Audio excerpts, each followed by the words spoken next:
Жалпы қазіргі кезде ұлтынан, тілінен, ділінен, қала берді діннен безіп жүрген азаматтарды көз көріп құлақ естіп жүр ғой, оны жасыратыны жоқ. Бірақ көңілге бір кірбің салатын тұсы, олар бір қазақылықты дарақылыққа балап жатады. Бұрындары бұндай үрдіс жастар арасында кездесетін болса, қазіргі күні сол шоғырдың арасынан үлкен ата-әжелерімізді, қазіргі аға буын өкілдерін ұшыратып жатамыз. Жалпы мұндай қоғам дертінің ұлтқа, ұрпаққа келтірер залалы мен зардабы қандай? Біз неден кемшін түсіп жатырмыз? Қазір дәстүрлі құндылықтардан бас тарту бұл жаһандану кезеңіндегі басты проблемалардың бірі. Ұлттық құндылықтарымызды сақтау және оны насихаттау бүгінгі таңда біздің басты бағыттарымыздың бірі. Енді бұл сіз айтып отқан жаңағы жастарымыздың, оның ішінде аға буынның дін мәселесі бұл өте нәзік мәселе.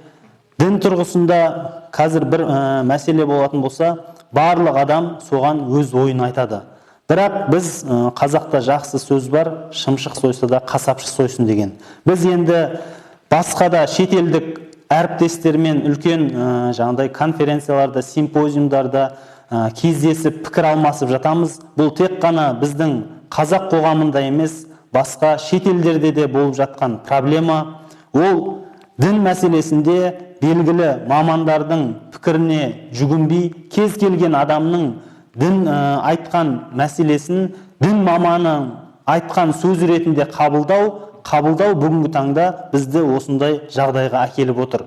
Бұл өзіміздің салт дәстүрімізден, ата-бабаларымыздың сан ғасырлар бойы ұстанып келген салт дәстүрімізді дұрыстау, жоққа шығару, бұның мансұқтау, бұның тарихы қайда жатыр дейтін болсақ, кешегі кеңес өкіметінен шыққаннан кейін біздің жастарымыз рухани ізденіс, рухани аштық үстінде болды. Сол рухани аштықты, рухани ізденісті біз белгілі дәрежеде толық өтей алмағандықтан, ол рухани ізденістерді сырттан келген жаңағыдай жат ағымның өкілдерінен, интернет, ғаламтордан олар не істеді? Өздерінің рухани ізденісін солай толықтырды. Соның көрінісі ретінде бүгінгі таңда біздің салт дәстүрімізді жоққа шығарып жатқан өкінішке орай азаматтарымыз кездесіп отыр.